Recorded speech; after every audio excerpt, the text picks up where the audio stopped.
अनुयायियों के बीच भी दरार पड़ने लगी।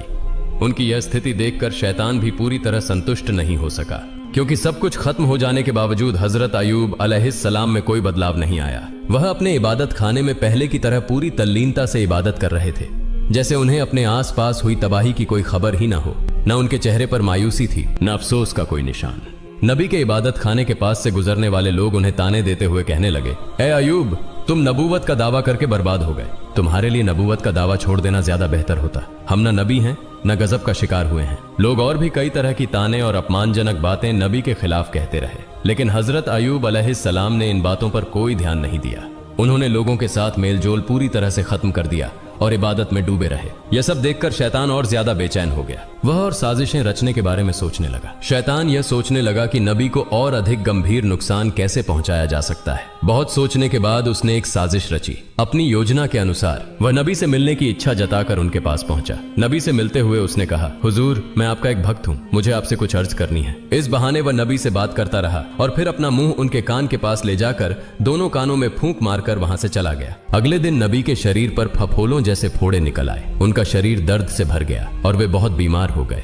उनकी इबादत में थोड़ी रुकावट आने लगी। हजरत रहीमा अलैहिस्सलाम ने उनकी देखभाल शुरू कर दी। धीरे धीरे वे फोड़े बड़े होकर घाव बन गए। लंबे समय तक इसी स्थिति में रहने के बाद नबी के शरीर में कीड़े पैदा हो गए। कुछ दिनों के बाद इन कीड़ों की संख्या बढ़ने लगी। ये कीड़े नबी के शरीर का मांस और खून खाने लगे।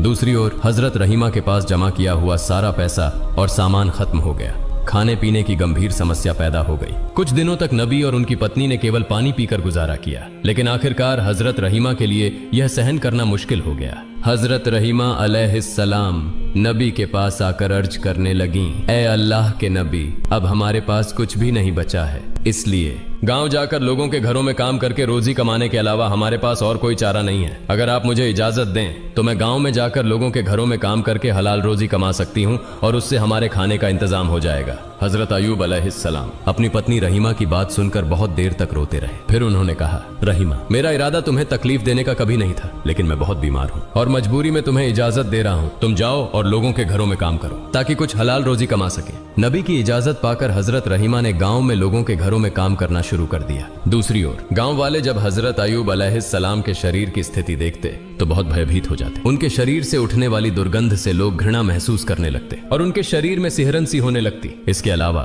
नबी के शरीर से उठने वाली सड़ी मांस की गंध से लोग परेशान हो गए। एक दिन गांव वाले हजरत अयूब अलैहिस्सलाम के पास आए और बोले, ए अयूब, तुम तुरंत हमारा गांव छोड़कर कहीं और चले जाओ। अगर ऐसा नहीं किया तो हम तुम्हें यहाँ से जबरदस्ती निकाल देंगे। उस समय हजरत अयूब अलैहिस्सलाम के साथ केवल 3 लोग थे। उनकी पत्नी हजरत रहीमा